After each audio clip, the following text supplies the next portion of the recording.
Hey, what's up everybody, it's TheHyphenate here, and today we're going to go over the Rodecaster Pro II and using it for the first time. So we're going to go ahead and launch it, set it up, and get it ready for use. Once you have the power connected, you're going to go ahead and click on the power button in the back. You don't have to hold it, just press it once. Then you'll see the Rode logo pop up, and then you will see a little loading screen here letting you know that it's booting up. Now, the boot up time is not super fast. It takes about 15 seconds or so.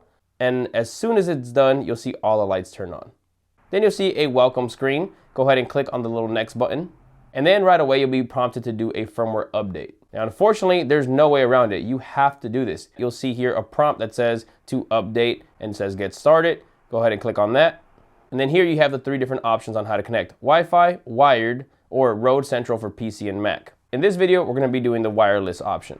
Now I'm gonna darken my video a little bit so that way you can see the screen a little bit better. And then go ahead and connect to your network. And then as soon as you're connected, you'll see here, it'll start downloading, and then you'll see a progress bar. Now, obviously that'll vary depending on the speed of your internet. Make sure that the Rodecaster Pro does not lose power whatsoever during this process. As soon as it finishes downloading, then it'll go straight into installing. Then you'll see it restart. Then you'll see the boot up little icon start moving, and then it'll shut off, turn right back on, start loading once again. And you'll see this icon move several times. So don't be alarmed, don't feel like something's wrong with it. It's not in an endless loop, but it does do it several times. It takes a little longer than I would like it to be honest. Then when it's finally finishing up, you'll see the lights go off and then come back on. And then when it's done, now we can continue our setup. After clicking the little next button, click your language. For us, it's gonna be English. Then you put in the date and time, and you can click on the touch screen to choose what option you wanna change. And then once you see the little green box around what you're trying to change, use the little rotary knob here to make the adjustments. And click next. And yes, you do need to fully reconnect to the internet like if it's the first time. Then you'll see up to date. Firmware version, whatever your latest firmware is. For me, at the moment, it's 1.0.1 is the latest version available. Go ahead and get started. Now, it'll ask you for analytics if you want to send data out to Rode. I do not, so I leave those unchecked. Click next. Then here you can either start with a setup wizard to create a type of show. It's gonna ask you questions, and then it'll try to make a setup for you that fits whatever type of show you're doing. Or you can go to default to kind of start from scratch. Or if you've exported a setup from another Rodecaster Pro II, you can actually import those settings into this Rodecaster using external storage. I'm personally gonna use default because I like to create my show settings from scratch. But I'm gonna show you guys really quickly on the setup wizard. This is kind of a quick start way to kind of get your show up and running. The setup wizard will provide step-by-step instructions to configure your device. The setup wizard can be accessed again through the help menu or when creating a new show. Click next. Warning, the equipment features headphone outputs that can produce a very high volume. Listening at loud volumes may damage your hearing. Next. Then it'll tell you to set all faders to unity, indicated by the bold line. This bold line, it actually has two bold lines, but it's the bigger bold line that's here. That's unity gain. Okay, once that's set, go ahead and click next. Then ensure that all the headphones are set to minimum level, so make sure that these four knobs at the top are all as far to the left as possible. Then it's gonna ask you to connect your headphones to headphone output 1. Then go ahead and click next. Then it's gonna ask you to slowly increase your volume level until you're at a comfortable level. So at this point, you actually wanna put your headphones on. You're gonna hear some generic instrumental playing. Once you have it at a comfortable volume, go ahead and click next. Then here, it's gonna ask you about the combo inputs. Then it says that each rear combo input can be used to connect a microphone, instrument, or line level source. And the next step will allow you to assign each input type. Go ahead and click next. Now here for the 4 inputs, 1, 2, 3, and 4, you'll see that they all have different colors, which are the 4 faders on the left. You can click on the touchscreen for each input to choose if it's a microphone, instrument, or line level. If you're not sure yet what you're going to connect where, you can click on none. For me, I know I'm going to have 1 and 2 set for microphones, and number 3 is going to be set for a line level source, and so is 4. Now, whatever you set here, you can go back into the settings later and change it if you need to. Then click the green checkbox. Then for all the microphone sources, it's gonna ask you what type of microphone you're gonna use. Now it does have some Rode microphones already here that you can choose if you're using one of those. Now when I do my podcast, I use the Rode Rodecaster mics. So I would go ahead and select that. But there are various microphones, even microphones that are not made by Rode. Two very popular broadcast mics are the RE20 mics and the SM7B. So you have those options there as well. Now, if you go ahead and swipe to the left, if you have a different brand microphone, you can just choose if it's a dynamic or condenser. Dynamic microphones don't require any power and condenser mics do, which would be 48 volt phantom power. For now, I'm just going to choose the Procaster, click the checkbox, and then here you can actually change the gain that is put out through the preamps. And ideally, you're gonna wanna have a microphone connected so that way you can actually do an audio test and see the levels that are coming in and see if it needs to be adjusted. Once you find your sweet spot, go ahead and click on the checkbox. Then you can actually put a preset for that channel on that mic in case you want it to cater towards a specific sound. There's neutral, podcast studio, or broadcast. Personally, I'm not a big fan of putting presets on. I just go to neutral. I like to go to the advanced settings and make any adjustments that I want from there. Go ahead and press the checkbox. And then you repeat the steps for any other microphone inputs you have. For me, I have one other one, and I'm gonna do the exact same thing for the second one. Then for the other inputs that are not microphones, you still follow the same steps. Connect, play something, check the audio levels, and make adjustments if you need to.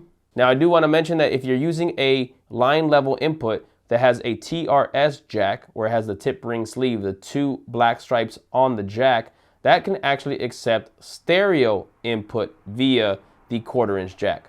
We'll go ahead and click the checkbox, and then it'll ask you for the next input. Go ahead and checkbox. Then it's gonna ask you if you wanna set up your Bluetooth. Now you can connect various devices via Bluetooth, and with the Rodecaster Pro II, you can actually use Bluetooth incoming as an audio source, say for example, a phone playing music, or instead of using Bluetooth as an input, you can actually use Bluetooth as an output to send to a Bluetooth speaker, so you can actually hear what the Rodecaster Pro is putting out. Now, to my understanding, you cannot have a Bluetooth that's active be both in and out. It has to be one or the other. I'm gonna go ahead and set up Bluetooth on my phone so I can use a channel for music. So to connect a device via Bluetooth, you actually have to go into the device itself. So go ahead and open up your Bluetooth settings on whatever device you're using. And then you should see it pop up under available devices. Here I see Rodecaster Pro II, so I'm gonna click on that on my phone. Then it'll ask if you want a pair. Click on that.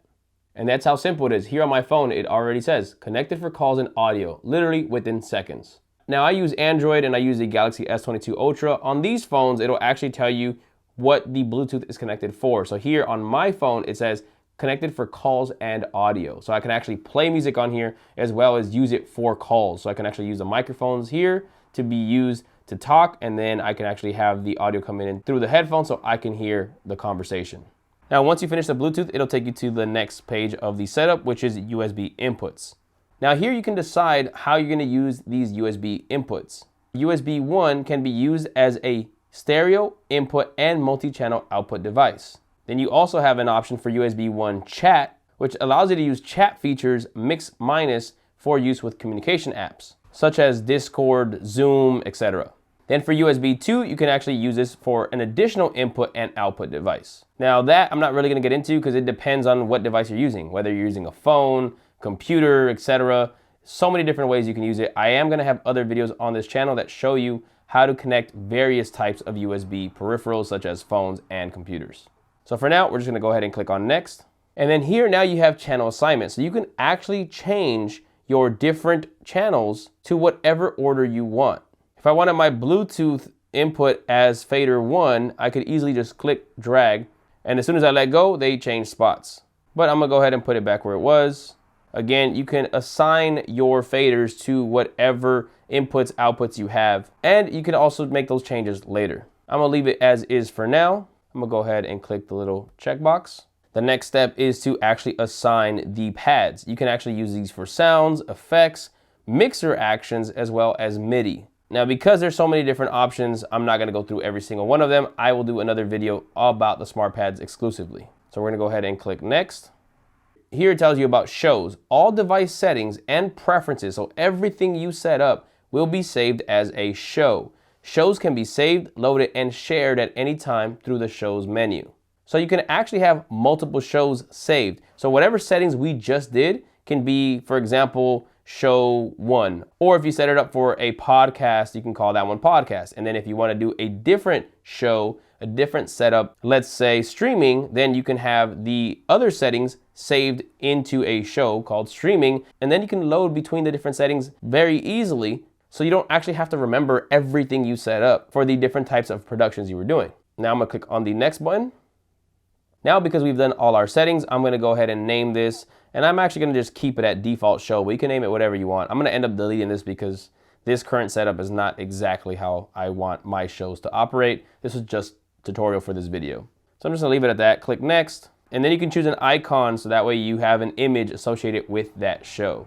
I'm just gonna go ahead and put this one here, click the little green checkbox, and boom, default show, which should actually be whatever you named it, and then whatever icon you chose. You're ready to go, click next, and then now we're set. Like I mentioned earlier, I usually don't follow the setup wizard, though it's ideal if you do need some help to make sure that you're doing all the steps necessary for whatever show you're creating. I can go to the settings button, show, new show, then you can actually export the show, and then it'll take you to create a new show. So there you guys have it. That's your quick start setup for the Rodecaster Pro II. If you're interested in getting one, I do have links in the description where you can purchase it. It doesn't change the price that you get it at, but it does help this channel. Please make sure to drop a like on this video, drop a comment below if you have any questions, and please make sure to subscribe. I have a lot more videos coming soon. I'll catch you guys on the next one. Peace.